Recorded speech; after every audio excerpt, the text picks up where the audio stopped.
नया मटेरियल है। हमारे पास तो कंटेंट रोज मोदी जी या कोई भी जो नेता बोलता है उसमें इतना कंटेंट आता है। मैंने सारे देखिए ऐसा है, काफी कंटेंट है उसके अंदर और काफी कंटेंट मिलता जुलता है। हाँ, तो कंटेंट है, बहुत कंटेंट है, आइडियाज हैं, विजन है, गवर्नेंस का रिकॉर्ड है ना। और इसके अंदर राहुल जी ने एक स्पीच दी 6 महीने की तैयारी के बाद, उसमें कोई कंटेंट नहीं आया। एक सवाल का उत्तर पूछा और उत्तर फिजिक्स का था, आंसर शायद बॉटनी का मिला उसमें। तो कंटेंट ये नरेंद्र मोदी से जब पूछा गया ना कि महिला आरक्षण पे क्या है, तो फिजिक्स का पूछा गया, जवाब उन्होंने केमिस्ट्री का दे दिया कि महिलाएं जीते, अपनी तैयारी करें, खूब बड़ी जीत में आए, और मैं पंचायतों में लाने वाला हूं। हाँ, तो ला ही रहे हैं, तो ला ही रहे हैं, नहीं रहे हो तो कर ही रहे हैं। देखिए ये इन नेताओं के स्वाभाविक गुण होते हैं, इसमें नरेंद्र मोदी और राहुल गांधी की बात नहीं है। उनका पूरा हक बनता है कि वो किसी सवाल को टाल जाए और किसी सवाल को जवाब। कहने का मतलब ये है कि कंटेंट जो कंटेंट था वो बहुत कम था, और इसलिए कंटेंट के लिए हमें कहीं जाने की जरूरत नहीं है, बहुत कंटेंट है। मैं ये जानना चाहता हूं कि बुनियादी बदलाव क्या आ रहा है, जो इंटरनेट के बाहर की जो राजनीतिक भाषा है, शैली है, और जो ट्विटर पे जो हो रहा है, उसमें कुछ बुनियादी फर्क है क्या, या वही हम अपने अपने पूर्वाग्रह को, बायस को लेकर वहां जा रहे हैं और भीड़ रहे हैं? हम और आप बदल नहीं रहे हैं, सिर्फ अपनी अपनी संगीनें निकाल कर अपने मोर्चे पर डटे हुए हैं। नहीं, अगर जहां तक शैली की बात है कि जो स्टाइल है वहां बोलने की, नेटिकेट्स की बात उन्होंने की, ये बिल्कुल जाहिर सी बात है कि ट्विटर ने नेटिकेट्स तोड़ा है। अगर हम पैरेलल ड्रॉ करें या सिमिलिस देखें, तो ये जो आपका टीवी डिबेट है, या और जो पहले से जो इस तरह की चीजें होती रहती थी, वो यूं समझ लीजिए कि क्लासरूम का डिबेट है और ट्विटर कैंटीन का डिबेट है। तो इंटरेस्टिंग, तो ये मुझे कैंटीन वाली डिबेट अच्छी लगती है ना, वहां समोसा मिलता है और वहां शब्दों का प्रयोग होना चाहिए, क्लासरूम वाली डिबेट। राहुल जी की बात में मैं थोड़ा सा जोड़ूंगा, जैसे मैं अखबार भी लगा देना चाहते हैं कैंटीन के, अखबारों में लिखते हैं, लगाइए, अखबारों में लिखते हैं, एकेडमिक आर्टिकल लिखते हैं, तो उसमें एक औपचारिक किस्म की भाषा शैली का इस्तेमाल करते हैं। नहीं हो सकती, हम कहते हैं कि भाई, जब हम ये कहेंगे कि दावे बहुत बढ़े चढ़े किए जा रहे हैं, इसी बात को फेकू कहा जाता है। जब हम कहते हैं कि ये आदमी कब कक्षा से निकलेगा, कब इसको डिग्री मिलेगी, इसी बात को पप्पू कहा जाता है। पप्पू को बदनाम मत कीजिए, मैं पप्पुओं के समर्थन में हूं। पप्पू डांस राहुल गांधी के समर्थन नहीं, लेकिन आप ध्यान रखिए, पप्पू डांस नहीं कर सकता। आपकी पार्टी के एक सांसद ने बाकायदा फोन करके एतराज जाहिर किया है कि हम पप्पुओं को क्यों बदनाम करते, किसने किया है? रवीश, मेरा कहना यह है कि बीजेपी के सांसद इन बातों को हम लोग नहीं कह सकते, सारे पप्पू अच्छे होते हैं। जो शब्दों का प्रयोग होना चाहिए, खास करके महिलाओं के साथ अच्छे शब्दों का प्रयोग है। और एक ट्रेंड है जो for lack of another word, internet Hindu brigade, जो एक शब्द कॉइन किया गया है, ये जो लैंग्वेज, जो शब्दों का प्रयोग करते हैं, इंटरनेट कांग्रेस ब्रिगेड भी आ जाएगा। हाँ, बट वो इस तरह का शब्द कभी प्रयोग नहीं करेंगे, इस तरह का शब्दों का प्रयोग कभी नहीं करेंगे। पर महिलाओं के साथ जो शब्दों का प्रयोग होता है, आप मोदी जी के खिलाफ कुछ भी गलत लिख दीजिए, आप राणा जी से पूछिए, जिस तरह के शब्दों का प्रयोग होता है वो नहीं होना चाहिए। वो तो नियम यहाँ नहीं बन सकते। मैं एक छोटी सी बात कहूंगा कि मैं पप्पू और फेकू इन दोनों अभिव्यक्तियों का स्वागत करता हूं।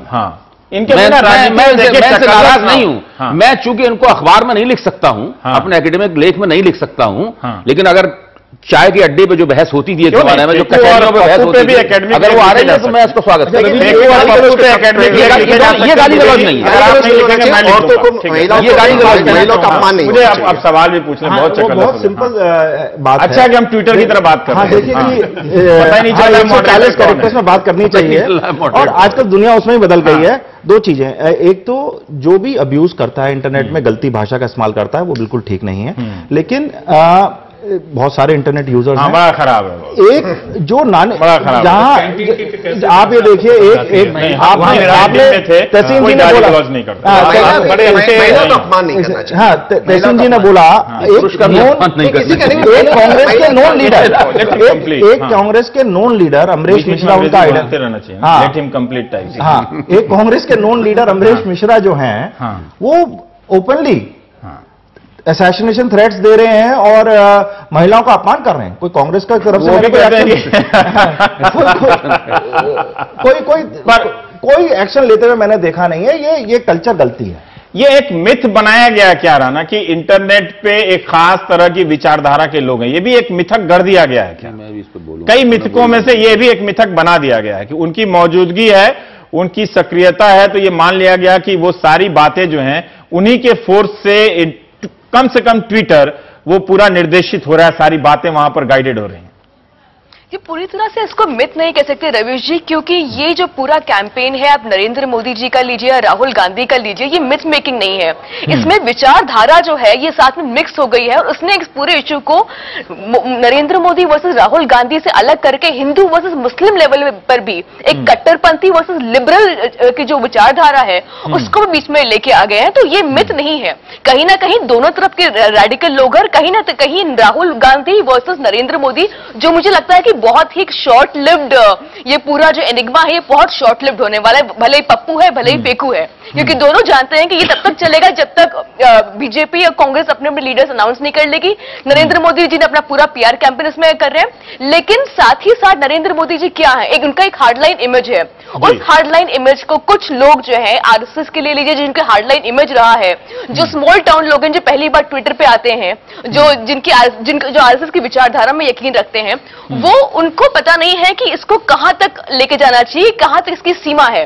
तो कहीं ना कहीं वो इसमें अश्लील भाषा का इस्तेमाल करने लगते हैं, और उस अश्लील भाषा को लोगों की बैकिंग मिल जाती है।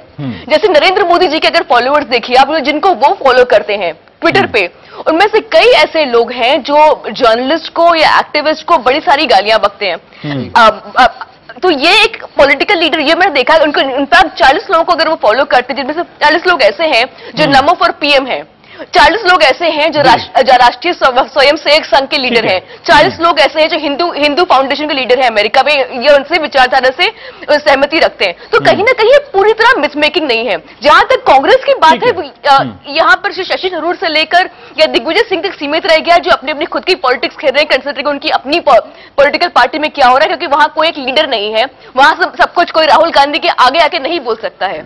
और यहाँ पे एक आदमी जिन्होंने अपने आप को सेल्फ अनॉइंट कर लिया। ठीक है, आप क्यों कह रहे थे कि इस पर बोलना चाहते हैं? मैं ही कहना चाहता हूँ, हाँ देखिए, एक राष्ट्रीय स्वयंसेवक संघ में और भारतीय जनता पार्टी में एक बहुत पुरानी परंपरा रही है ये सोच विचार की रणनीति बनाने की कि मीडिया का इस्तेमाल कैसे किया जाए। और ये ऑन रिकॉर्ड नहीं सुनता आया हूं, नहीं ठीक है। दत्तोपंत ठेंगड़ी की एक पुस्तक है जिसमें उन्होंने स्पष्ट रूप से निर्देश दिए, पुरानी किताब है 60s की, मीडिया का इस्तेमाल, मीडिया कैसे पत्रकारों को कैसे पार्टी नहीं करती, नहीं मेरा कहना है पार्टी नहीं करती। देखिए, एक काम को आप कैसे करते हैं, अगर आप उसे अपनी